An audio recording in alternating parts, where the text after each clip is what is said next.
Hello बच्चा party, कैसे हो आप सभी लोग। तो आज हम एक ब्रांड न्यू पार्ट के साथ शुरू कर रहे हैं।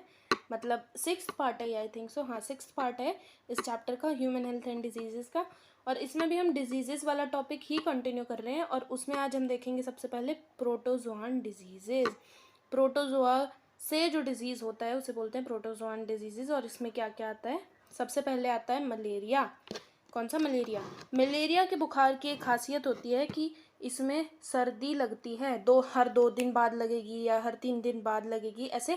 मतलब एकदम एकदम से आपको लगेगा कि बहुत ठंड लग रही है और एकदम से फिर आप फिर नॉर्मल हो जाएंगे।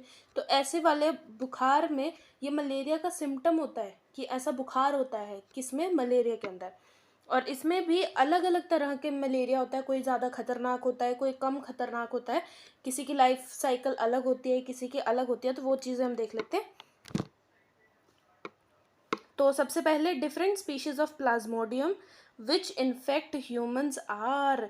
प्लाज्मोडियम की डिफरेंट डिफरेंट स्पीशीज जो है वो मलेरिया कॉज करती है हमारे अंदर, यानी ह्यूमंस के अंदर। उसमें सबसे पहले आती है प्लाज्मोडियम वाइवैक्स। कौन सी आती है? Plasmodium vivax. ये कौन सा मलेरिया कॉज करेगी? Benign tertian malaria. मतलब बेनाइन का मतलब सीधा साधा, ज़्यादा अभी खतरनाक नहीं हुआ है। टर्शियन मतलब हर तीसरे दिन बुखार आएगा, हर तीसरे दिन बुखार आएगा, इसलिए टर्शियन बोला। और मलेरिया क्योंकि मलेरिया कॉज कर रहा है। फिर प्लाज्मोडियम मलेरिया, ये दूसरी तरह का स्पीशीज है। ये कौन सा करेगा? क्वार्टन मलेरिया कॉज करेगा। क्वार्टन मलेरिया मतलब हर चौथे दिन आपको बुखार चढ़ेगा। ठीक है। फिर आ जाते हैं प्लाज्मोडियम फैल्सीपैरम। ये सबसे खतरनाक होता है, तभी लिखा है मैलिग्नेंट टर्शियन मलेरिया। मैलिग्नेंट मतलब खतरनाक, टर्शियन मतलब अगेन हर तीसरे दिन होगा, और मलेरिया कॉजिंग होगा, इसलिए मलेरिया। ठीक है। अभी इसकी लाइफ साइकिल देख लेते हैं हम, कैसे क्या लाइफ साइकिल है इसकी। So life cycle of plasmodium digenetic होती है। डायजेनेटिक और मोनोजेनेटिक में क्या फ़र्क होता है? डायजेनेटिक मतलब जो 2 होस्ट लगेंगे जिसको अपनी लाइफ साइकिल को कंप्लीट करने के लिए, जब तक वो 2 होस्ट में नहीं जाएगा उसकी लाइफ साइकिल कंप्लीट नहीं होगी। मोनोजेनेटिक में क्या होता है? एक ही होस्ट में पूरी लाइफ साइकिल कंप्लीट हो जाती है। तो जो प्लाज्मोडियम है वो डायजेनेटिक होता है, यानी उसे 2 होस्ट चाहिए होते हैं। उसमें से एक होता है प्राइमरी होस्ट जिसके अंदर वो सेक्सुअली रिप्रोड्यूस करेगा, और एक होता है सेकेंडरी होस्ट जिसके अंदर वो एसेक्सुअली रिप्रोड्यूस करेगा। ठीक है, मतलब एसेक्सुअली पार्टिसिपेट करेगा एक तरह से। तो प्लाज्मोडियम के केस में प्राइमरी होस्ट कौन होता है? Female Anopheles mosquito. कौन होता है? Female Anopheles mosquito. इसमें ये मेनली स्टमक को अफेक्ट करता है। किसको अफेक्ट करता है? स्टमक को अफेक्ट करता है। तो डायजेनेटिक होगा, उसमें प्राइमरी होस्ट प्लाज्मोडियम के केस में कौन होगा? Female Anopheles mosquito. और उसमें वो किस चीज़ को मेनली अफेक्ट करेगा? That is stomach. कैसे अफेक्ट करेगा वो हम बाद में देखेंगे। फिलहाल ये देखना है कि किस चीज़ को मेनली अफेक्ट करेगा? स्टमक को। और वहीं सेकेंडरी होस्ट जो कि ए सेक्सुअली जहाँ ये पार्टिसिपेट करता है वो कौन होता है? इस केस में वो ह्यूमन होता है। कौन होते हैं? ह्यूमंस होते हैं इस केस में। तो इसमें 2 जगह अफेक्ट करता है ये, मेनली लिवर को और आरबीसी को। कैसे अफेक्ट करेगा अगेन हम देखेंगे, बट आपको सिर्फ अभी देखना है कि हाँ ये लिवर को अफेक्ट करता है और एक आरबीसी को अफेक्ट करता है। ठीक है, अब नीचे देख लेते हैं कि कैसे कैसे इन्हें अफेक्ट करेगा। पहले लिवर में देख लेते हैं। तो लिवर के अंदर जो साइकिल चलती है उसे प्री एरिथ्रोसाइटिक साइकिल बोलते हैं। सबसे पहले तो ये देख लो, प्री एरिथ्रोसाइटिक साइकिल क्यों बोलते हैं? क्योंकि आरबीसी के अंदर पहुंचने से पहले ये लिवर को अफेक्ट कर रहा है। यानी ब्लड ब्लड अरिथ्रो को बताता है। हम अरिथ्रो मतलब आरबीसी होता है। तो अरिथ्रोसाइटिक साइकिल यानी आरबीसी वाली साइकिल से पहले लिवर में जो साइकिल हो रही है दैट इज प्री अरिथ्रोसाइटिक साइकिल। तो इसमें हम देख रहे हैं life cycle in secondary host यानी कि ह्यूमन में। तो ह्यूमन में क्या होता है? आपके अंदर एक स्पोरोजाइड एंटर कर देगा। ये स्पोरोजॉइड कहाँ से एंटर होगा? जब मच्छर ने जैसे ही आपकी स्किन पर काटा, देखो ये स्किन है आपकी, जैसे ही आपकी स्किन पर मस्किटो ने काटा, ये रहा मस्किटो, जैसे ही आपकी स्किन पर मस्किटो ने काटा तो वो क्या छोड़ देगा? वो स्पोरोजॉइड छोड़ देगा आपकी स्किन के अंदर, जो कि क्या होती है? इन्फेक्टिव स्टेज होती है ह्यूमंस के केस में। ह्यूमंस के केस में स्पोरोजॉइड जो है वो इन्फेक्टिव स्टेज होती है। तो ये जो है अब ये स्किन के ऊपर लग चुका है, तो ये ब्लड के थ्रू ट्रैवल करेगा और लिवर जहाँ पे इसे नुकसान पहुँचाना है लिवर के पास ये पहुँच जाएगा। लिवर के पास गया। अब इसके फिजन के मल्टीपल स्टेप्स हैं। जैसे सबसे पहले इसने किया मल्टीपल फिजन। क्या किया? मल्टीपल फिजन, जो कि क्या है? एसेक्सुअल है। क्या है? एसेक्सुअल है मल्टीपल फिजन। एसेक्सुअल रिप्रोडक्शन ही करता है वो ह्यूमंस के अंदर। फिर उसके बाद मल्टीपल फिजन के बाद एक स्टेज आती है स्काइजोंट स्टेज। स्काइजोंट स्टेज आती है और उसके बाद जब ये फट जाता है, जब बहुत सारे हो जाते हैं और ये फट जाता है, तो इसे क्या बोलते हैं? क्रिप्टोमीरोजॉइड्स, जो कि 1000 के आसपास होते हैं। क्या होते हैं? क्रिप्टोमीरोजॉइड्स। और ये साइकिल बहुत बार रिपीट होती है, क्योंकि जब इन्हें आरबीसी के पास जाना है तो ये ढेरों सारे होने चाहिए नंबर के अंदर। क्या होने चाहिए? ढेर सारे होने चाहिए, वरना तो आरबीसी इन्हें मार देगा एक तरह से। ठीक है, तो इसीलिए ये अरिथ्रोसाइटिक साइकिल से पहले बहुत बार, मल्टीपल बार इसी साइकिल के थ्रू जाते हैं और इनका नंबर बढ़ाते हैं। बहुत ज़्यादा नंबर हो जाता है तब ये जाते हैं अरिथ्रोसाइटिक साइकिल के अंदर। किसमें? अरिथ्रोसाइटिक साइकिल में तब एंटर करेंगे। अब उसमें क्या होगा? अरिथ्रोसाइटिक साइकिल में एंटर करते ही सबसे पहले ये आरबीसी से बाइंड कर जाएंगे। फिर आरबीसी से बाइंड करने के बाद ये एक शेप ले लेंगे जिसे बोलते हैं signet ring like shape. Signet ring like shape. ठीक है, तो ये तो नाम है एक तरह से शेप के, आप शेप भी देख सकते हो कैसी है। उसके बाद साइकिल में एक और शेप आती है, इसकी एक और शेप चेंज होती है जिसे हम बोलते हैं ट्रोफोजॉइड स्टेज। क्या बोलते हैं? ट्रोफोजॉइड स्टेज। और ये जो ट्रोफोजॉइड स्टेज है ये हीमोग्लोबिन के पास जाएगी। एक सेकेंड, ये यहाँ पे हीमोग्लोबिन के पास जाएगी, ये जा रही है हीमोग्लोबिन के पास, और इसको दो पार्ट में डिवाइड कर देगी, एक हीम और एक ग्लोबिन। ग्लोबिन जो है वो डाइजेस्ट हो जाता है, यानी ग्लोबिन को तो ये पचा लेता है और कोई नुकसान नहीं है, ग्लोबिन को ये डाइजेस्ट कर लेता है। लेकिन हीम के साथ क्या होता है बेटा? हीम के साथ क्या होता है? तो यहाँ से ये बाकी मल्टीपल फिजन तो चालू ही है। आप यहाँ से देखो, हीम को क्या करता है? ये हीम को तोड़ देता है। क्या करता है? हीम को ये आगे पार्ट्स में तोड़ देता है। तो जैसे इसने हीम और ग्लोबिन को दो अलग अलग पार्ट में तोड़ा, फिर इसने किया मल्टीपल फिजन। अभी मल्टीपल फिजन जब करेगा एक टाइम तो ऐसा आएगा ना जब ये फट जाएगा, तो यहाँ से ये क्या करेगा? ये फट जाएगा, और ये फटता है तो इन्हें क्या बोलते हैं? हिमैटिन ग्रैन्यूल्स बोलते हैं। क्यों बोलते हैं हिमैटिन ग्रैन्यूल्स? क्योंकि हीम पार्ट ही बचा है, ग्लोबुलिन तो डाइजेस्ट हो गया है। तो हिमैटिन ग्रैन्यूल्स बचेंगे जो कि टॉक्सिक इन नेचर होते हैं। कैसे होते हैं? टॉक्सिक इन नेचर होते हैं। और इसी की वजह से सिम्टम्स ऑफ मलेरिया भी दिखाई देते हैं। क्या देखते हैं? 2 मिनट, इसको सारा एकदम खिचड़ी हो गई ना, आपको अच्छे से समझ आएगा। क्लियर मैं आपको दिखाती हूँ। हाँ, तो इसी की वजह से मलेरिया के सिम्पटम्स भी आते हैं। किसकी वजह से? हीम की वजह से, यानी हिमैटिन ग्रैन्यूल्स की वजह से। अब ये जो है ये कहाँ जाएगा? ग्लोबुलिन डाइजेस्ट हो चुका है, उसके बाद ये हिमैटिन ग्रैन्यूल्स कहाँ जाएंगे? ये रहा। तो हिमैटिन ग्रैन्यूल्स जाएंगे और कन्वर्ट हो जाएंगे किसमें? गेमीटोसाइट्स में। गेमीटोसाइट्स मतलब मेल गेमीट्स में, फीमेल गेमीट्स में, इनमें कन्वर्ट हो जाएंगे। क्यों कन्वर्ट हो रहे हैं? क्या ज़रूरत है? सिम्टम्स भी आ गए हैं मलेरिया के अब तो क्या ज़रूरत है इन्हें कन्वर्ट करने की? हमें तो कोई ज़रूरत नहीं है हमें ज़रूरत है। लेकिन ये जब जाएंगे मस्किटो के अंदर, हमें पता है सेक्सुअल रिप्रोडक्शन होता है, तो मस्किटो के लिए हम क्या कर रहे हैं? इसके गेमीट्स बना रहे हैं। तो गेमीटोसाइट्स मतलब गेमीट बनेंगे, एक तो मेगा गेमीटोसाइट और एक माइक्रो गेमीटोसाइट। माइक्रो छोटा हमेशा कौन होता है? मेल गेमीट होता है, और बड़ा कौन होता है? Female gamete. तो ये दोनों ही बन गए हैं। अभी बन गए हैं तो ये क्या करेंगे? फीमेल में जाएंगे, फीमेल एनोफिलस मस्किटो में जाएंगे। ह्यूमन में तो इसका कोई काम ही नहीं है। गेमीट्स का काम कहाँ पे है? मस्किटो के अंदर है। तो ये मस्किटो के अंदर जाएगा और उसके बाद लाइफ साइकिल शुरू हो जाएगी प्राइमरी होस्ट के अंदर। तो क्या हुआ इसमें? गेमीटोजेनेसिस होगा। गेमीटोजेनेसिस कहाँ होगा? Stomach of mosquito. मैंने पहले भी बताया था, स्टमक को मेनली अफेक्ट करते हैं स्टमक ऑफ मॉस्किटो। इसमें क्या होगा? माइक्रो गेमीटोसाइट्स बनेंगे और मेगा गेमीटोसाइट्स बनेंगे। मतलब मेगा गेमीटोसाइट्स में मेगा गेमीट्स बनेंगे, माइक्रो गेमीटोसाइट्स से माइक्रो गेमीट्स बनेंगे। तो माइक्रोगेमीट्स कैसे बनते हैं? Through the process of mitosis. Through the process of mitosis and x flagellation. X flagellation मतलब फ्लैजिला भी चाहिए, फ्लैजिला भी चाहिए। और 6 से 8 मेल गेमेट एक ही बारी में बन जाते हैं, ये भी याद रखना है आपको। क्या है, दोबारा देखते हैं हम आराम से। माइक्रोगेमेटोसाइट्स से माइटोसिस के थ्रू क्यों बना रहे हैं, क्योंकि ये भी हैप्लॉइड है और ये भी हैप्लॉइड है। तो माइटोसिस और एक्स फ्लैजिलेशन के थ्रू गैमीट्स बनेंगे, 6 से 8 एक बारी में बन जाते हैं।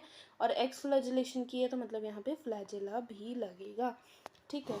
उसके बाद आ जाते हैं फीमेल गैमीट को कैसे बनाना है। फीमेल गैमीट को कैसे बनाएंगे बेटा, तो इसको बनाने के लिए ये मेगा गेमेटोसाइट लेंगे और इसके अंदर अगेन माइटोसिस करवाएंगे। माइटोसिस करवाते ही एक हमें ओवा मिलेगा, एक हमें पोलर बॉडी मिलेगी, जस्ट लाइक ह्यूमंस। एक हमें ओवा मिलेगा और एक हमें क्या मिलेगी, पोलर बॉडी यानी वेस्ट मिलेगा एक तरह से, ठीक है। तो हमारे पास दोनों गैमेट्स बन गए हैं। गैमेट्स बनने के बाद इनकी क्या होगी, फर्टिलाइजेशन। ये और ये फर्टिलाइजेशन, ये भी स्टमक में होगी और जाइगोट बनेगा। अब इस जाइगोट को भी हम क्या करेंगे, मोटाइल बनाएंगे। क्या बनाएंगे, मोटाइल। मतलब कि इसके ऊपर ये देखो मोटाइल जाइगोट, जिसका नाम है ookinete, ये चल सकता है जाइगोट, ये रहा। और ये जो है ये ookinete, ये क्या करेगा, वॉल ऑफ स्टमक पे जाएगा, मस्किटो की वॉल ऑफ स्टमक पे जाएगा और यहाँ पे oocyst बना लेगा। oocyst बना लेगा जो कि डायप्लॉइड है, अगेन oocyst बना लेगा, बड़ा हो जाएगा मतलब एक तरह से। और उसके बाद मियोसिस के थ्रू इसमें एक हैप्लॉइड सेल बन जाएगा, दूसरा हैप्लॉइड सेल बन जाएगा। और फिर माइटोसिस होगी यानी और मल्टीपल डिवाइड करेगा, मल्टीपल कॉपीज बनाएगा उसकी, और बन जाएगी स्पोरोजॉइड स्टेज, जो कि ह्यूमंस के लिए इन्फेक्टिव होती है। फिर ये स्पोरोजॉइड वापस ह्यूमन में जाएंगे और ये साइकिल चलती ही जाती है ऐसे ही। और ऐसे ही जो एनोफिलस होता है वो और साथ में ह्यूमन, इसकी साइकिल कंप्लीट करने में हेल्प करता है, ठीक है। ये देखो ये स्पोरोजॉइड स्टेज आ गई, ये जाएगी सलाइवरी ग्लैंड। मच्छर काटता कहाँ से आपको, मुंह से ही काटता है ना, तो ये कहाँ जाएगी, सलाइवरी ग्लैंड के पास जाएगी।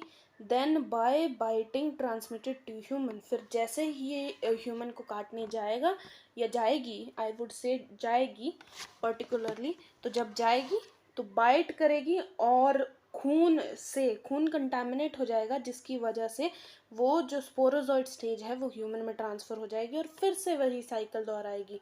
कौन सी साइकिल दोहराएगी, फिर से स्पोरोजॉइड स्टेज होगी, लिवर में फिर सारा जो है वो डिवीजन होगा, लिवर से फिर आरबीसी में डिवीजन होगा, एरिथ्रोसाइटिक साइकिल चलेगी।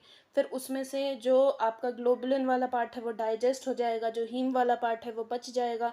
फिर वो जो हीम वाला पार्ट है वो पर्टिकुलरली जाएगा हिमैटिक ग्रैन्यूल्स में कन्वर्ट हो जाएगा, वही रिस्पॉन्सिबल होता है मलेरिया के सिम्टम्स के लिए। फिर वो जाएगा गेमेटोसाइट्स में कन्वर्ट हो जाएगा by the process of mitosis.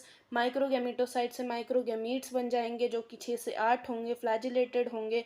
और मेगागेमेटोसाइट से एक ओवा बनेगा और एक पोलर बॉडी बनेगी। उसके बाद उसका फर्टिलाइजेशन, जायगोट, मोटाइल जायगोट, और धीरे धीरे ऐसे करके वो स्टमक को इन्फेक्ट करेगा। स्पोरोजॉइड स्टेज कैसे बनेगी, वो जो 2n है उसमें मियोसिस होगी, और जब 2n में मियोसिस होगी तो उसके बाद वो हैप्लॉइड बन जाएगा, फिर माइटोसिस होगी, फिर स्पोरोजॉइड स्टेज फाइनली बन जाएगी। स्पोरोजॉइड स्टेज जैसे ही बनेगी वो सलाइवरी ग्लैंड के अंदर जाएगी और उसके थ्रू ह्यूमन में ट्रांसमिट हो जाएगी bye the process of biting एक तरह से, ठीक है। बाइटिंग बोलो या सकिंग बोलो, क्योंकि मच्छर जो है वो खून चूसता है। उसके बाद आ जाते हैं हम नेक्स्ट डिजीज़ पे, जिसे हम क्या नाम देते हैं, अमीबियासिस, यानी कि अमीबिक डिसेंट्री। कौन कॉज करता है इसे, एंटा अमीबा हिस्टोलिटिका। ये आपको याद ही रखने पड़ेंगे, एंटा अमीबा हिस्टोलिटिका। थोड़ा थोड़ा मिलता जुलता है अमीबियासिस और एंटा अमीबा, तो उससे आपको शायद याद हो जाए। और ये क्या होता है, पैरासाइट इन लार्ज इंटेस्टाइन और ह्यूमन। लार्ज इंटेस्टाइन में ये पैरासाइट होता है और मोनोजेनेटिक होता है। मोनोजेनेटिक मतलब एक ही जना चाहिए, और वो एक जना कौन है, ह्यूमन। कौन है वो एक जना, ह्यूमन। मोनोजेनेटिक होता है, एक ही होस्ट में इसकी सारी लाइफ साइकिल कंप्लीट होती है, और वो एक जना कौन है, ह्यूमन है। अब देख लेते हैं कि क्या क्या होता है, कैसे कैसे होता है।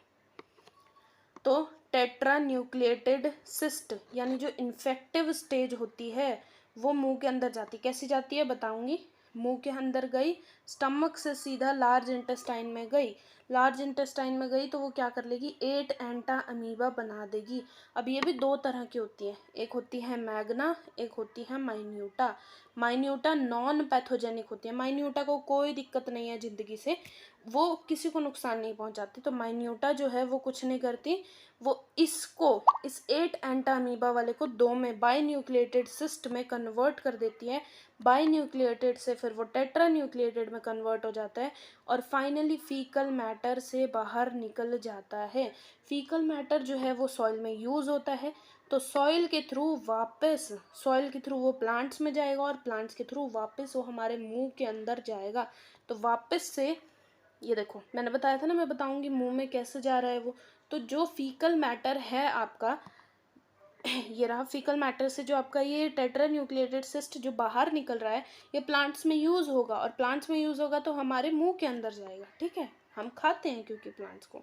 वही मैग्ना देखते हैं, ये पैथोजेनिक स्टेज होती है। कैसी होती है, पैथोजेनिक स्टेज होती है। सबसे पहली बात इसमें क्या है, ये देखो यहाँ पे दिख रहा होगा आपको, ये जो दिखाया है इसको बोलते हैं सूडोपोडिया, जो बाहर निकल रहा है। इसके अंदर फूड है, वैक्यूल है, और ये क्या करते हैं, होस्ट के WBC RBC टिश्यू, इन सब चीज़ों पे इनका कंट्रोल होता है एक तरह से। कहाँ पे अफेक्ट करते हैं, होस्ट के WBC RBC और टिश्यू पर अफेक्ट करते हैं, जिसकी वजह से अमीबियासिस होता है। अमीबियासिस के क्या क्या सिम्टम्स हैं या क्या क्या चीज़ें आपको देखने को मिलेगी, फ्लास्क शेप अल्सर हो जाएंगे, एब्डोमेन रीजन जो है, मतलब थोरैसिक चेम्बर से थोड़ा नीचे होता है, उसे बोलते हैं एब्डोमेन, जहाँ पे लंग्स है उसके नीचे। तो उधर क्या होगा, दर्द होना शुरू हो जाएगा, पेन हो जाएगा।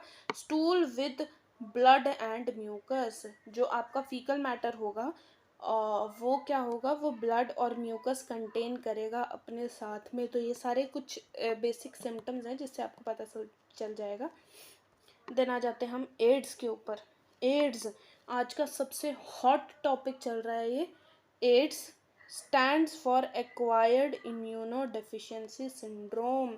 एक्वायर्ड मतलब ज़िंदगी में एक्वायर किया है, इम्यूनो डेफिशिएंसी मतलब इम्यून सिस्टम बहुत ख़राब हो जाता है, सिंड्रोम मतलब इम्यून सिस्टम ख़राब होने की वजह से आप बहुत सारी बीमारियों का शिकार होने लगते हो। तो एक्चुअली आपको जान के बहुत ही आश्चर्य होगा कि एड्स डायरेक्टली आपको उतना नुकसान नहीं पहुंचाता है जितना इनडायरेक्टली पहुंचा देता है, क्योंकि ये इम्यूनिटी ख़राब करता है। और इम्यूनिटी जैसे ही आपकी वीक होती है, एक मिनट, हाँ, इम्यूनिटी जैसे ही आपकी वीक होने लगती है तो क्या होता है, छोटे से छोटा जो पैथोजन होता है वो भी आपके सामने शेर बनने लगता है, यानी वो भी अपनी धौंस दिखाने लगता है। जैसे जुकाम से भी आदमी इसमें मर सकता है क्योंकि इम्यूनिटी कम है अगेन। ठीक है, उसके बाद क्या है देखो, this means deficiency of immune system acquired during life time of an individual. Acquired during life time में एक्वायर किया है, indicating that it is not a congenital disease. हम पहले भी पढ़ चुके हैं कि एड्स एक कंजेनिटल डिजीज़ नहीं होता है, एड्स एक कम्युनिकेबल डिजीज़ होता है, हमारी खुद की गलती की वजह से होता है हमें। Syndrome means a group of symptoms. Group of symptoms मतलब बहुत सारी बीमारियां जब एक साथ हो जाएगी तो ग्रुप ऑफ सिम्टम्स ही होगा ना, हमें समझ ही नहीं आएगा कि पर्टिकुलरली बीमारी क्या है, क्योंकि बहुत सारी बीमारियां एक साथ आ गई हैं। AIDS was first reported in 1981 में पहली बार रिपोर्ट किया गया था, एंड इन लास्ट 25 ईयर्स और so it has spread all over the world killing more than 25 million person. More than 25 million persons तो इससे डेथ के शिकार हो चुके हैं, मतलब डेथ हो चुकी है उनकी। तो कितना घातक है, घातक ये ज़्यादा इसलिए है क्योंकि इसका अभी इलाज ही नहीं है, प्रॉपर इलाज नहीं है, तो ऑब्वियसली घातक वो बीमारी अपने आप ही बन जाती है जब तक इलाज नहीं मिलता है उसका। इसीलिए कैंसर और एड्स आज के टाइम में बहुत ज़्यादा घातक मानी जाती है एंड बहुत कॉमन भी हो गई है ड्यू टू आवर लाइफस्टाइल्स। फिर HIV क्या है, कॉजिंग एजेंट है इसका, that is human immuno deficiency virus, जो एड्स को कॉज करता है। A member of a group of virus called retrovirus. Retrovirus जो तरह के वायरस होते हैं, रेट्रोवायरस मेनली क्या होते हैं, एक थोड़ा सा आइडिया दे देती हूँ। जो मेनली क्या होता है, हमारे अंदर DNA से RNA बनता है, नॉर्मली DNA से RNA बनता है, लेकिन जो रेट्रोवायरस होते हैं वो RNA से DNA बनाते हैं, मतलब उल्टा काम करते हैं। क्या करते हैं, आरएनए से डीएनए बनाते हैं। तो ये होता है रेट्रोवायरस का मेनली काम।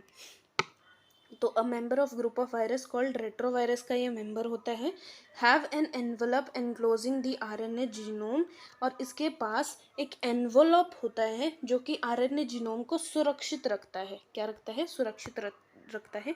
इस डायग्राम को देखना बहुत ज़रूरी है क्योंकि ये बहुत इंपॉर्टेंट डायग्राम है।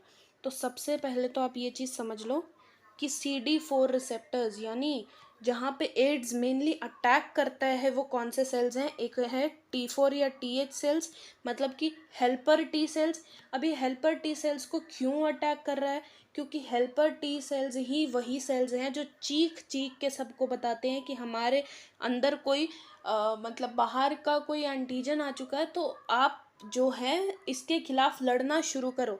तो ये मेनली बॉडी के पास वो मैसेज पहुंचाते हैं। अभी ये क्या करते हैं, मैसेज पहुंचाने वाले पे ही अटैक कर देते हैं। मैसेज ही नहीं पहुंचेगा तो बॉडी रिस्पॉन्ड कैसे करेगी। और दूसरा होता है मैक्रोफेज। मैक्रोफेज का काम होता है कोई एंटीजन अगर बाहर से अंदर आ रहा है तो उसको निगल निगल के खा खा के मारना। तो इन दोनों के ऊपर ही ये कंट्रोल अपनी धौंस जमा लेता है। अभी कैसे जमाता है वो तो हम देखेंगे, लेकिन उनके ऊपर एक धौंस जमा लेता है जिसकी वजह से इम्यून सिस्टम वीक हो जाता है। ठीक है, मतलब एक तरह से इसने इम्यून सिस्टम पे ही पूरा एकदम हल्ला बोल दिया है। ठीक है, तो इसके पास होते हैं एक तो CD4 रिसेप्टर्स, ये CD4 रिसेप्टर्स होते हैं, इसलिए रिसेप्ट कर देता है और इसके ऊपर एड्स अटैक करता है एक तरह से। फिर इसके पास है 2 सिंगल स्ट्रैंडेड आरएनए, क्योंकि ये आरएनए से डीएनए बनाएगा। रिवर्स ट्रांसक्रिप्टेज, अगेन क्योंकि इसे आरएनए से डीएनए बनाना है, यानी सबसे अलग कुछ काम करना है, तो सबसे अलग कोई एंजाइम है। और इंटीग्रेज, इंटीग्रेज का भी काम होता है जो होस्ट का डीएनए उसके साथ ये वाला जो डीएनए ये बनाएगा उसको जोड़ना, इंटीग्रेज का काम है। प्रोटीएज का ऑब्वियसली प्रोटीन बनाना काम है। और फिर ये जो आपको दिख रहा होगा, मैं दिखाती हूँ, रुको कलर मिटा के, वेट अ मिनट, हाँ अब दिखाती हूँ। तो एक तो ये वाला है, ये वाला, और एक है ये वाला। ये दोनों क्या है, ये दोनों कैप्सिड ऑफ प्रोटीन है, यानी प्रोटीन की एक कवरिंग है, और उनको भी नाम दिया हुआ है। अंदर वाले का नाम है P24 और बाहर वाले का नाम है P17। तो ये क्या है, कैप्सिड ऑफ प्रोटीन, प्रोटीन की एक कवरिंग है। तो इस प्रोटीन की कवरिंग के बाहर एक और कवरिंग होती है जो किस चीज़ की बनी होती है, लिपिड की। तो इसे हमने क्या बोला, लिपिड एनवलप बोला। और लिपिड एनवलप के ऊपर ही आपके पास क्या प्रेजेंट होते हैं, ग्लाइकोप्रोटीन्स। उसका नाम भी है GP120। और यही GP120 और ये जो CD4 होते हैं यही इन्फेक्शन के लिए रिस्पॉन्सिबल होते हैं, क्योंकि ये आपस में एक दूसरे के साथ इंटरैक्ट करते हैं। और जब एंटीजन और ये सब रिएक्ट करेंगे, मतलब एक तरह से एक्ट करेंगे एक दूसरे के साथ, तो उसके बाद ही इन्फेक्शन कॉज होता है। क्योंकि प्रोटीन जो है इसके साथ बाइंड कर जाता है, प्रोटीन इसके साथ बाइंड कर जाएगा तो मैच कर जाएगा, और मैच कर जाएगा तो इन्फेक्शन होगा ही होगा। तो एक बार फिर से बता देती हूँ मैं इसका पूरा स्ट्रक्चर। फंक्शन इसका हम कल देखेंगे, फिलहाल आपको सिर्फ स्ट्रक्चर समझना है, HIV क्या होता है, क्या क्या चीज़ें उसके पास प्रेजेंट होती हैं, ये आप मेमोराइज कर लेना कि क्या क्या होता है। फिर कल हम इसका फंक्शन भी देख लेंगे। ठीक है, तो सबसे पहले ये अटैक किस पे करता है HIV virus, helper T cells और मैक्रोफेज के ऊपर। क्यों अटैक करता है, क्योंकि दोनों ही इम्यूनिटी को रेगुलेट करते हैं, और इन दोनों के पास ही CD4 रिसेप्टर्स होते हैं जो कि ज़रूरी होते हैं इन्फेक्शन कॉज करने के लिए। तो इसीलिए इन्हीं के पास इन्फेक्शन जाता है। फिर इसके पास होते हैं 2 डबल स्ट्रैंडेड RNA, क्योंकि RNA ही इसके अंदर प्रेजेंट होता है, जेनेटिक मटीरियल इसका RNA होता है। रिवर्स ट्रांसक्रिप्टेज प्रेजेंट होता है, क्योंकि दुनिया से हट के काम कर रहा है तो दुनिया से हट के एंजाइम भी होना चाहिए। आरएनए से डीएनए लाने के लिए इसके पास रिवर्स ट्रांसक्रिप्टेज होता है। इंटीग्रेज होता है ताकि होस्ट के डीएनए के साथ ही अपना बनाया हुआ डीएनए इंटीग्रेट कर सके, जोड़ सके, ताकि इन्फेक्शन हो सके एक तरह से। फिर प्रोटीएज होता है प्रोटीन बनाने के लिए। 2 प्रोटीन की कवरिंग भी होती है इसके पास, एक को बोलते हैं P24 और एक को बोलते हैं P17। और ये दोनों क्या होती हैं, कैप्सिड ऑफ प्रोटीन, यानी प्रोटीन की लेयर्स होती हैं। इन प्रोटीन की लेयर के बाहर एक और लेयर प्रेजेंट होती है जिसे हम बोलते हैं लिपिड एनवलप। इस लिपिड एनवलप पे ही मेन जो राक्षस है वो प्रेजेंट होता है, दैट इज ग्लाइकोप्रोटीन GP120, जो कि CD4 के साथ इंटरैक्ट करके इन्फेक्शन के लिए रिस्पॉन्सिबल होता है। तो मैंने रिपीट भी कर दिया, और इससे अगला जो भी इसका फंक्शन होगा वो हम नेक्स्ट पार्ट में देख लेंगे। और थोड़ा सा ही और टॉपिक बचा है, ड्रग्स वाला बचा है मेनली, वो भी थियोरेटिकल है, याद करने वाला है, ज़्यादा समझने वाला है नहीं। तो कोशिश करूँगी कि लास्ट लेक्चर में वो पूरा ही चैप्टर ही ख़त्म करवा दूँ। And thank you so much for watching बच्चों, बाय बाय।